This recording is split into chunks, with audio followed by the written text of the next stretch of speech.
So hello everyone and hope you all are doing good. So recently I had attended this amazing conference in Jaipur organized by the Musculoskeletal Society of India, where a lot of national and international faculties discussed so many interesting cases and learning points. So I'm making this video particularly to focus on some of the important points for our daily reporting of musculoskeletal cases. So hope you like it. So what I'll be doing in this particular discussion is I'll be taking you through some common cases that we routinely see in our practice, and then discuss some important points that we tend to miss in our reports that might be of great importance to the treating surgeon. So I'll starting with the first case where we have a 30-year-old male with recurrent anterior shoulder dislocation, and this is the MRI for this patient. So once we hear this term, that recurrent anterior shoulder dislocation, there are certain important points as a checklist which should come in our mind.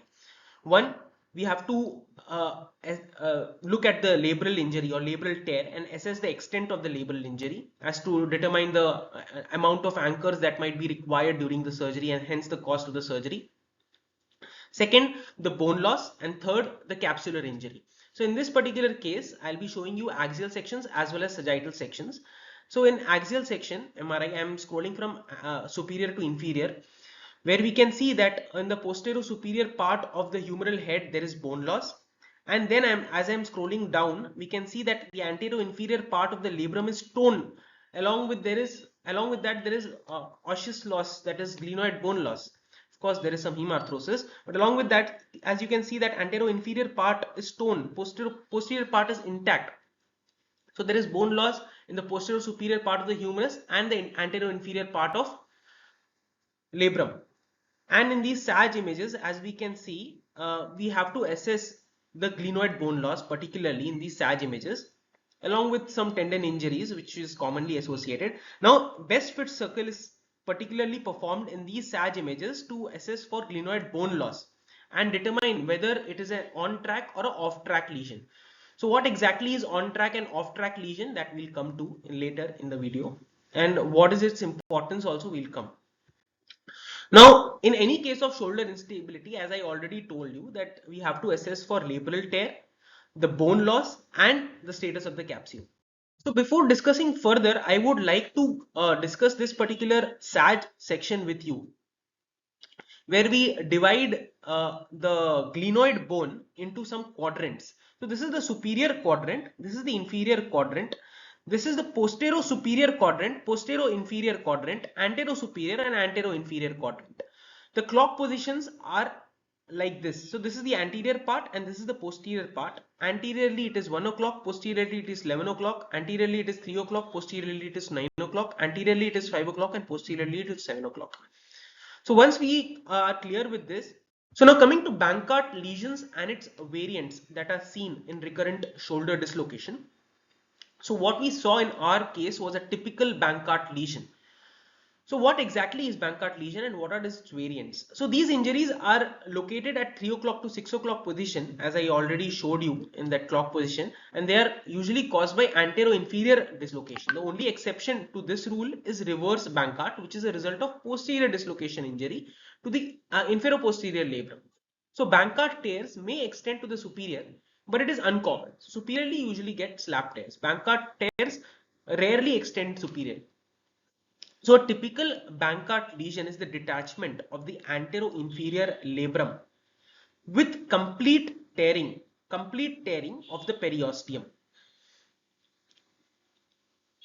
with or without a bony fragment. So that is a Bankart lesion. So here this is osseous Bankart where the bony fragment is present, but a typical Bankart has a torn labrum along with the involvement of the scapular periosteum.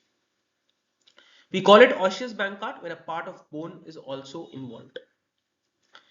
Reverse Bankart is detachment of the posterior inferior labrum along with the periosteum. Perthes lesion is actually described when there is detachment of the anterior-inferior labrum with stripped of intact periosteum. So intact periosteum is just stripped from its underlying bone, but it is intact. Then that is called perthes. Alpsa, also called anterior labral periosteal sleeve avulsion. So this is alpsa. In alpsa, we particularly see that this fragment is actually medially displaced with absence of a labrum on the glenoid rim. And in GLAD, that is glenolateral articular disruption, which represents a partial tear of the anterior inferior labrum and the adjacent cartilage damage. So here, along with the labral tear, we get some cartilage damage that is called glenolateral articular disruption. Now coming to a stepwise approach as to reporting any case of shoulder instability along with osseous Bankart's and Hill-Sachs lesion. So the step one is to calculate the glenoid bone loss of the osseous Bankart. So on the SAG oblique SAG images, what we do is we first have the best fit circle. As I already told you, the best fit circle is the method by which we assess the glenoid bone loss. So what we do is we draw a best fit circle. What exactly is a best fit circle? A best fit circle is a circle that fits along the posterior inferior glenoid cortex. So this entire thing is a best fit circle. Now ideally the entire glenoid bone should be fitting inside the circle. But in this case, as there is anterior inferior bone loss because of the osseous Bankart, there is some defect that is seen. Now what exactly is done in case of glenoid bone loss? How to calculate that in percentage? The width of the defect divided by the diameter of the best fit circle into 100 is by the method by which we assess the glenoid bone loss in percentage. Now the second step again involves the best fit circle in this SAG image itself, where we calculate the glenoid tract. What exactly is a glenoid tract? So glenoid tract is the area between the glenoid and the humeral head during maximum external rotation and 90-degree abduction. Now what is different in this? In this glenoid tract, what we do is glenoid circle diameter into 0.83 minus the width of the glenoid defect. Now why do we put this 0.83 in the middle? This is because the mean width of the glenoid tract at 90-degree abducted arm was shown to be 83% of the full glenoid width. So it's not the entire glenoid width that is there. The glenoid tract is actually 0.83 into the glenoid diameter. Now the third important step is to calculate the Hill-Sachs interval. So what exactly, how do we calculate that? Again, this is done in axial images. That is why the two important sections that I had shown you in my case also were axial as well as oblique sagittal. So in axial, what we do is we calculate the length of the Hill-Sachs defect and the bone bridge till the infraspinatus insertion tendon. So here in this case it coincides. So here this is the Hill-Sachs interval. Now the fourth important step is to determine whether the lesion is on track or off track. So why is this important? Because if the glenoid tract is greater than the Hill-Sachs defect, it is a on track or non-engaging lesion. If the glenoid tract is less than the Hill-Sachs interval, it is a off track or engaging lesion, which is worse and has poorer prognosis. So what happens in a case of engaging lesion? The edge of the Hill-Sachs is likely to extend beyond the anterior glenoid labrum, as you can see, during maximum abduction, which is not good. That is why it's called engaging Hill-Sachs lesion or off-track lesion.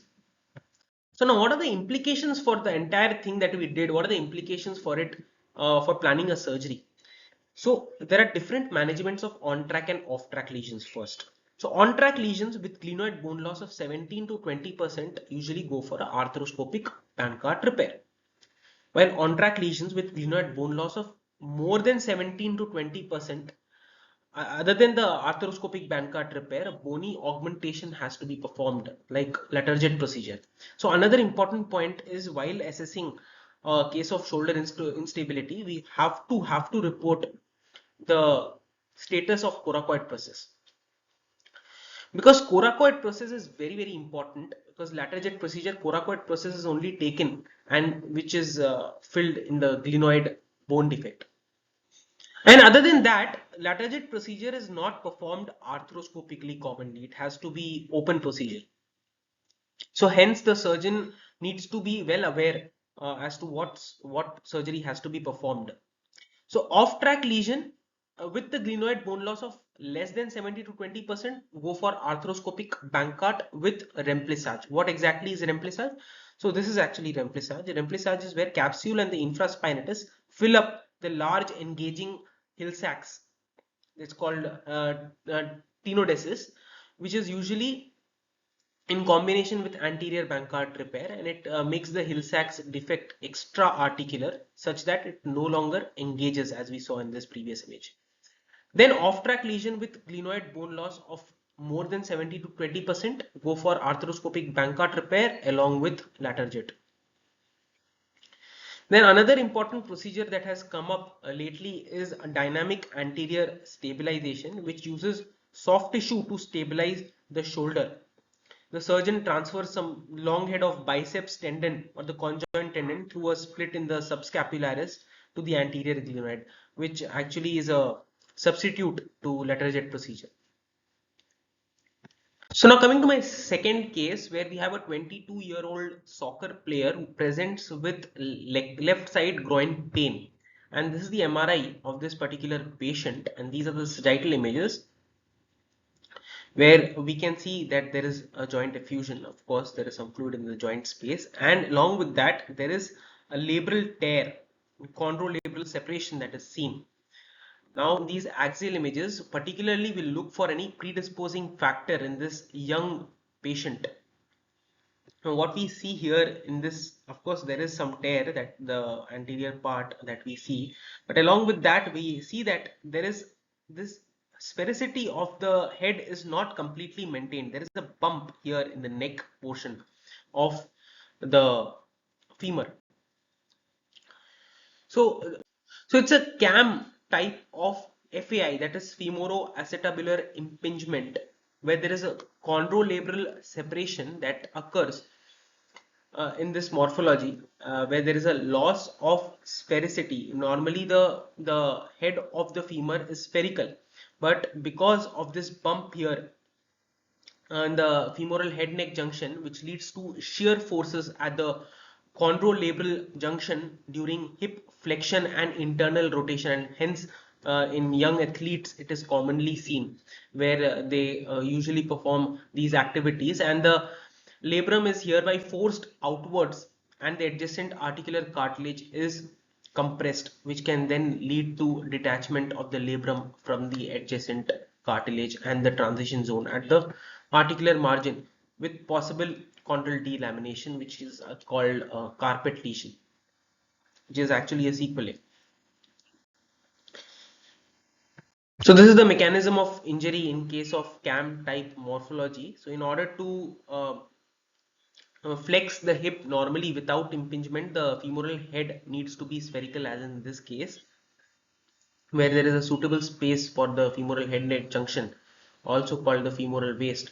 Instead of that, there is a bump, that is the head is aspherical. There is not suitable space for the femoral head neck offset in this area,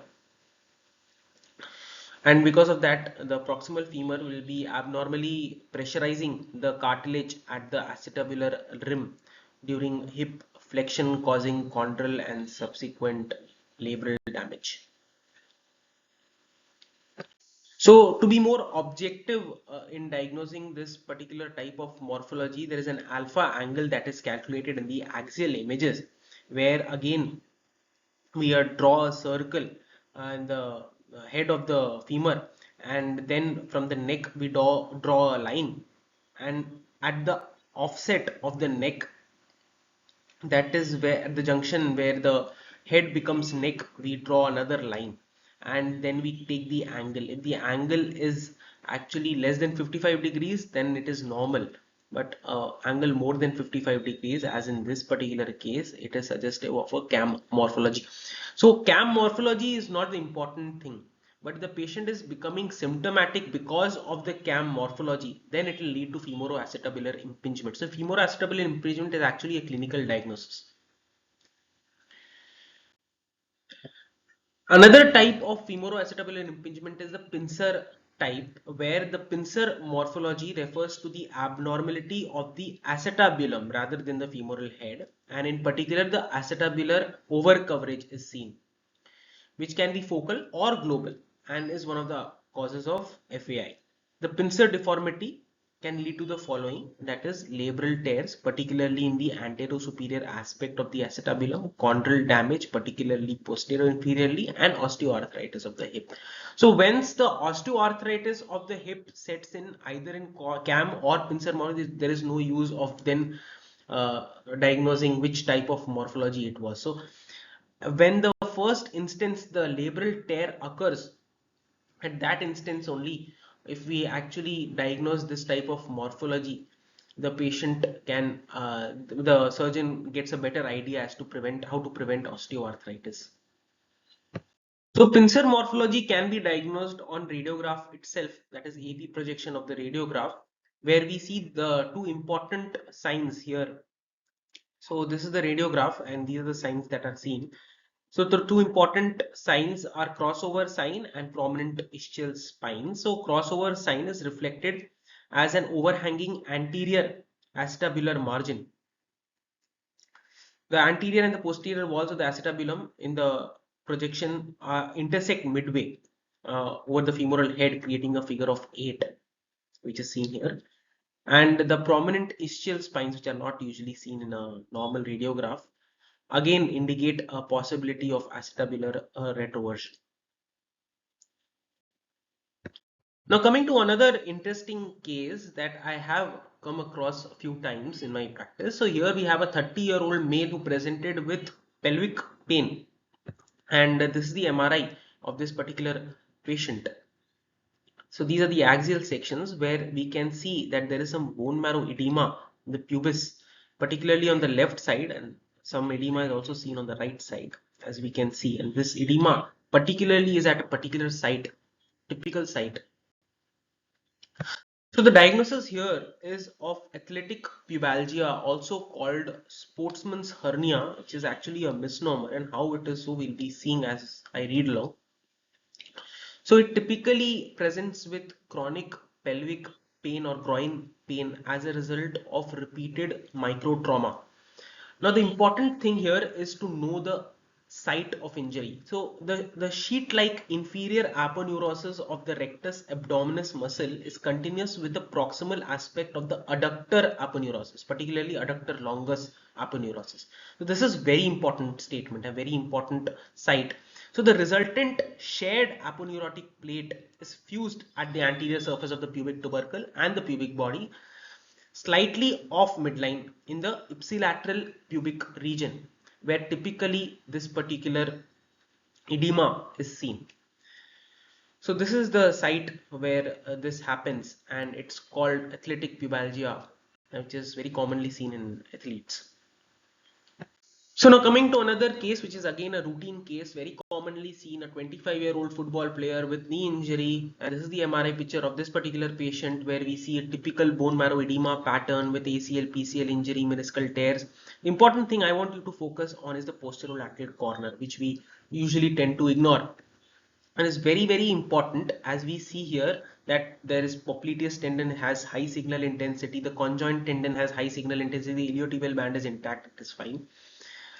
But it is very, very important to look at the posterolateral corner in both your coronal as well as axial images, where we see this typical high intensity changes within the posterolateral corner of the knee. Now, why is it so important? So posterolateral corner of the knee typically consists of certain important structures that we have to remember. That is lateral collateral ligament or fibular collateral ligament, popliteus tendon, popliteofibular ligament, and other structures like biceps femoris muscle arcuate ligament, popliteomeniscal fascicles, and fabulofibular ligament.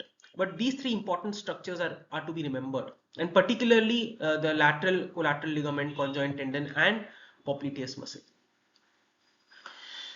So the importance of PLC injury of the knee is that it can occur in isolation, but it commonly is associated with cruciate ligament and meniscal tears. And it is why it is important is because it can cause long-term joint instability, and it can also lead to cruciate graft failures post surgery. So if you don't report this and the surgeon does not know about this posterolateral instability, the grafts which he puts might fail in the future, and it can lead to severe joint instability. These are some important signs that are to be seen in the radiographs itself to assess for posterolateral corner injury. So in radiograph, that is arcuate sign particularly is a subtle sign which is very important in knee radiographs. That is avulsion fracture of the proximal fibula. As we can see, a small fragment of the fibula is seen here at the site of insertion of the arcuate ligament complex and is usually associated with arcuate ligament injury. The fracture fragment is attached to the fibular collateral ligament and the biceps femoris tendon, or both. So this is an important sign that is seen on the radiograph, and hence we can assess for posterolateral instability in radiograph and get MRI done for this. Another important sign that can be looked for in case of posterolateral injury in a radiograph is a second fracture. In second fracture, as we can see, the lateral tibial plateau, small fragment, bony fragment is seen. So second fracture is a avulsion fracture of the knee that involves the lateral aspect of the tibial plateau and very frequently is associated with the disruption of the ACL. Now second fracture occurs via tension along the variety of structures to a varying degree. So it includes anterior oblique band of the fibular collateral ligament, lateral capsular ligament, that is deep lateral capsular ligament, and posterior tibial and posterior fibers of the iliotibial band, as we can see in this particular diagram. Now coming to another companion case where again a football player with knee injury, this imaging has been done, and we can see that along with the ACL PCL injury, where we can see that the posterior medial corner of the knee has there's some signal intensity change within the semimembranosus tendon and its expansions. This signal intensity that we see within the semimembranosus tendon, high signal. These are very well appreciated on the axial images, particularly if you have 3 Tesla machines. Of course, there is ACL injury, sulcus terminalis impaction fracture, and joint fluid is present. But the important thing again is that we look for this injury of the semimembranosus tendons and its expansions and other structures of the posterior medial corner, which includes posterior oblique ligament and oblique popliteal ligaments. So the important components of posterior medial corner, they can be easily summarized by this particular diagram. That is, everything between MCL and PCL comprises the posterior medial, which includes semimembranosus and its expansions, the posterior oblique ligament, the oblique popliteal ligament, and posterior medial joint capsule, and some other components include posterior horn of the medial meniscus and the deep MCL. So the main components are these three. So this is a good diagrammatic representation of the posterior medial corner of the knee. This is the superficial medial collateral ligament, the posterior oblique ligament, the oblique popliteal ligament, then the semimembranosus. Its expansions will be down as you scroll down. So this is the MCL. This is the posterior oblique ligament. Just behind the MCL is the posterior oblique ligament. The joint capsule continues as OPL, and this is the semimembranosus tendon.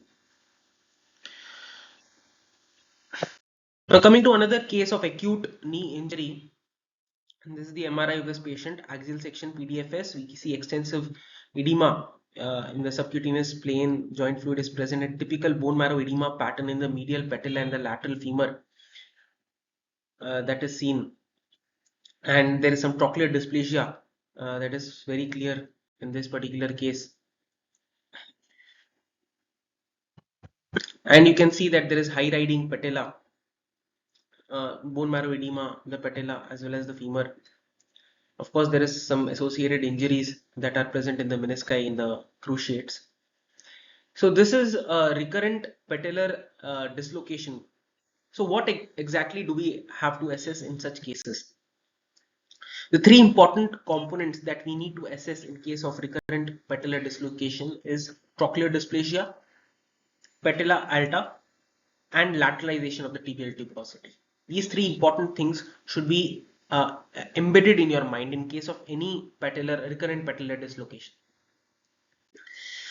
So the significance of these risk factors, that is trochlear dysplasia or high riding patella or lateralization of the tibial tuberosity, are that absence of risk factors, the traumatic dislocation is very uncommon. And more the risk factors, that is these three risk factors, if they are present, all are present, there is a higher risk of dislocation and it needs surgical correction. Patellar dislocation is not suspected in as many as 50% of the cases undergoing MRI. Now coming to the first component, that is trochlear dysplasia, which has many types according to DiGeorge. Type A is shallow sulcus, where this depth is less. Type B is facet asymmetry, where we can see that there is convexity of the lateral facet and hypoplasia of the medial facet. Type C is a flat sulcus with no depth, and type D is when you see a bump. Coming to the next component, that is high riding patella. Normally that A by B is taken as Insel-Salvati ratio, where A is the patellar tendon length and B is the length of the patella. Normally it should be less than 1.2. If it is more than 1.2, it indicates that the patellar length is longer, which indicates that there is a high riding patella. So which is abnormal, and again a risk factor for recurrent patellar dislocation. Then the third component is the lateralization of the tibial tuberosity. So these are the superimposed images where this represents the femur and this represents the tibia, which is superimposed on the femur. And what we do is actually we see the tibial tuberosity's distance from the intercondylar area. And if this particular distance is more than 15 mm, it suggests lateralization of the tibial tuberosity. A TT-TG ratio is also taken to objectively measure this. And this particularly again is a very important risk factor for recurrent patellar dislocation. To objectively assess for trochlear dysplasia, we can actually measure the facets and determine the facet asymmetry. And we can also take the depth of the trochlea, which if less than 3 mm indicates a shallow trochlea. Then the trochlear sulcus angle is another important indicator of trochlear dysplasia, and normal sulcus angle is less than equal to 140 degrees. So in a summary, to assess for trochlear dysplasia itself, these important uh, objective parameters can be given, that is the type, DiGeorge type, length, that is trochlear depth, ratio, that is medial to lateral facet ratio, and angles, that is sulcus angle and lateral inclination angles.